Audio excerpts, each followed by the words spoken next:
नमस्कार काव्य शिको मनमोहक मराठी मालवणी कवितांमध्ये मी मनमोहन रोगे आपले स्वागत करतो। मित्रांनो,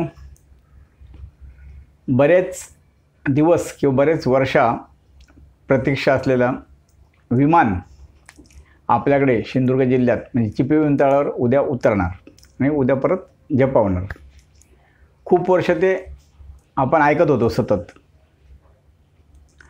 ते स्वप्न एक उद्या पूर्णत्वास जाणार आहे। तर आज आपण एक मालवणी कविता ऐकाया। विमानावरचे म्हणजे विषयच विमाना। कविते शीर्षक असा वळका धोको साधा मोको। वळका धोको साधा मोको ही कविता विमान गावात येताना किंवा गावातून उडताना मुंबई जाताना तर गाववाल्यांची एक वृद्ध माणसं आहेत त्यांची मनस्थिती किंवा त्यांचं मनोगत एक थोडं सुरुवातीक लिहिलं मी सांगतोय म्हणजे कवितेतून, आणि नंतर उर्वरित कविता ती मुंबईवाल्याचं मनोगत आहे। अशी दोन टप्प्यात आहे। आता कविता ऐकूया, मग कवितेवर नंतर बोलू। पहिला आता गावकऱ्याचा मनोगत आहे। कविते शीर्षक असा वळका धोको साधा मोको। चिपीयेच्या काताळ जमनीर इमानतळ झालं। चिपीयेच्या काताळ जमनीर इमानतळ झालो। गावात इमान येताला या ऐकान कंटाळू इल्लो। येता येता म्हणासर आजचो दिवस उगावलो। म्हणजे उद्या विमान उठतेच। येता येता म्हणासर आजचो दिवस उगावलो। मुंबईचं चाकरमाने आज इमानासून उतारलो। रात दिस रेल्वे मोटारीत आता नको बसाक। रात दिस रेल्वे मोटारीत आता नको बसाक। नाश्ता करून चाकरमाने आता जेव घेतील घराक। रात दिस रेल्वे मोटारीत आता नको बसाक। नाश्ता करून चाकरमाने आता जेव घेतील घराक। आता मुंबईवाल्याचं मनोगत। चव नाही बर्फातले मासे खावचे म्हणून खावचे। चव नाही बर्फातले मासे खावचे म्हणून खावचे। ताजे फडफडीत मासे गावताली आता होय तेव्हा गावचे। चव नाही बर्फातले मासे खावचे म्हणून खावचे। ताजे फडफडीत मासे गावतील आता होय तेव्हा गावचे। देश विदेशातील पाहुणे आता फिराक खूप येतील। देश विदेशातले पाहुणे आता फिराक खूप येतील। मालवणी जेवांनी गाव बघून ते नक्की खुश होतील। पण डबऱ्यांशिवाय रस्ते आधी रुंद करूक होय। डबरे म्हणजे खड्डे, रुंद म्हणजे रुंद ब्रॉड। पण डबऱ्यांशिवाय रस्ते आधी रुंद करूक होय। 4-4 दिवस लाईट आता सासरवाडीक जाता नये। डबऱ्यांशिवाय रस्ते आधी रुंद करूक होय आणि 4-4 दिवस लाईट आता सासरवाडीक जाता नये। मद्राशी जगभर डोसो इडली विकतं त्यांच्यापासून शिकाक होया। मद्राशी जगभर इडली डोसो विकतात त्यांच्यापासून शिकाक होया। आपला जवान पोळये पीठ वस्तूंचा मार्केटिंग करूकच होया।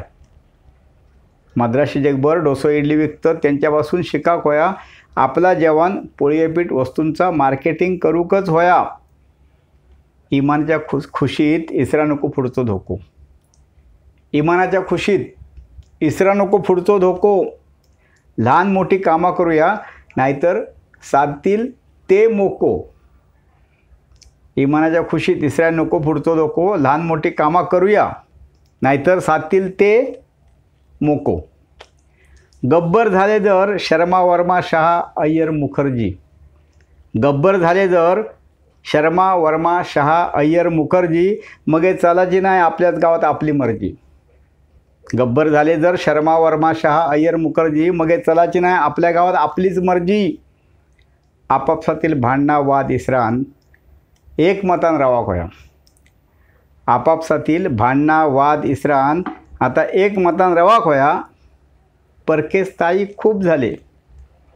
परके स्थायिक खूप झाले आता आपली माणसा माती नाती माती जपाया। आपापसातील भांडणा वाद इसरान एकमतान रवाक होया। परके स्थायिक खूप झाले आता आपली माणसा नाती माती जपाया। धन्यवाद मित्रांनो। एक 40-50 वर्षापासूनच आपल्या गावातले सगळे एसटी कॅन्टीन ही सगळी दाक्षिणात्यांनी घेतली होती. पण गेल्या 25-30 वर्षात किंवा त्याहूनही जास्त हळूहळू करून आपल्या सगळ्या शहरात, मग ते कोकणातलं अगदी चिपळूण रत्नागिरी असू किंवा सिंधुदुर्ग असू दे, मालवण, वेंगुर्ला, कणकवली, ज्या ज्या शहरात, सगळ्या शहरात जवळजवळ 30-40% बाजारपेठा आज परप्रांतीयांनी घेतलेले आहेत. सगळी दुकानं प्रत्येक धंद्यात ते स्थावर झालेले आहेत. याचं कारण त्यांची चिकाटी, मेहनत आणि आपली उदासीनता किंवा बेफिकिरी.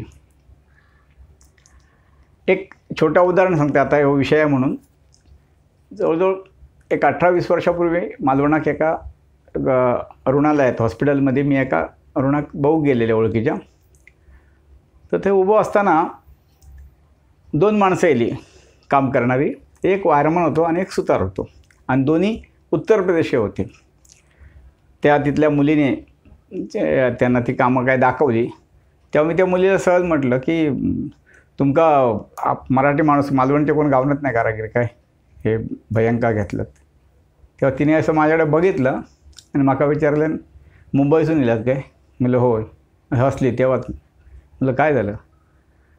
म्हणजे काका इथून आम्ही फोन करतो आपल्या माणसांका, वायरमन असतं का सुतार, पहिले विचारतात काम काय हा, किती काम हा.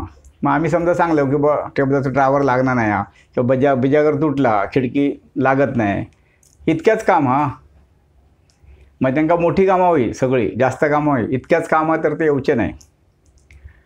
आणि कधी कोणी इलोच काम ऐकन तर तो मग 4-8 दिवसांनी कधी त्याला सवड मिळत. सवड म्हणजे असेच बसलेले असले ते येऊचे नाही. म्हणजे ते आपले मत वाढवण्यासाठी लवकर येणंच नाही, बसान राहतं ते.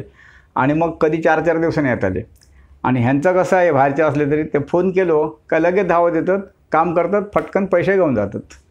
तर ह्या कवितेत जर आपण म्हटलं आहे की लहान मोठी कामं करूया नाही तर साधतील ते मोकू, तर त्या ओळीचा अर्थ तो आहे की आता विमानतळ झाला म्हणजेच पर्यटन वाढला, प्रवासी वाढले, पर्यटक वाढले की त्याच्या संबंधित त्याला लागान जे जे काय धंदे येतात, मग रिक्षा असू दे, हॉटेल असू दे आणि काही दुसरी विक्री असू दे कुठली, तर तीसुद्धा सगळी ही आपल्याच माणसाने करू होई. नाहीतर ते मग नाहीच केली तर दुसरी येतलेच ना. तर तोच या कवितेचा अर्थ. आणि मागच्या वेळी आपण म्हटलो की एक स्त्री शक्ती जागवणारी कविता घेऊया, पण आयत्या वेळात ही कविता घ्यायची लागली म्हणजे चिपळूणचा विमानतळ सुरू झाला म्हणून. तर आता तीच कविता आपण नंतर ऐकूया दसऱ्याच्या आदल्या दिवशी 13 तारीखला स्त्री शक्ती जागर करणारी. धन्यवाद. ही कविता तुमका कशी वाटली. मी आता तुमका जो हॉस्पिटलचा अनुभव सांगले तसं तुमचं काय अनुभव असलं किंवा तुमची काय याच्यावर मतं असली, कवितेविषयी असलं मत तुमचं व्यक्त करतं तर नक्की कमेंट करा. आणि कविता आवडली तर लाईक करा, कमेंट करा, आपल्या मित्रमंडळींना शेअर करा. जर सबस्क्राईब केले नसेल चॅनल तर, आणि कोण नवीन असतील तर सबस्क्राईब करा. परत भेटूया 13 तारीखला. धन्यवाद.